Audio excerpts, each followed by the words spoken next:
मत हो। ऊपर से बाहर जाने के लिए एक ही रास्ता है और वो है छत की खिड़की, जो कि हमेशा बंद रहती है। ओ नहीं,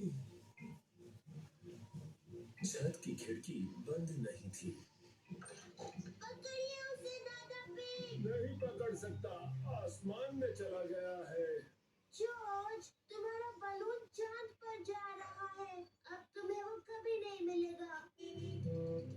डैडी पिग पेपा और जॉर्ज को घर ले जाने के लिए आए हैं। हेलो, तो आज दिन भर मजे किए या नहीं? और हमने जॉर्ज के लिए डायनासोर बलून लिया था। पर जॉर्ज ने उसे छोड़ दिया और अब वो चांद पर जा रहा है। कोई तो रास्ता होगा जिससे बलून वापस ला सके।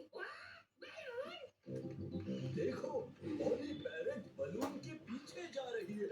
पॉली पैरेट बहुत बढ़िया। जाओ परी, जल्दी। पॉली पैरेट जॉर्ज का बलून वापस लेकर आई है। होशियार कौन है पॉली?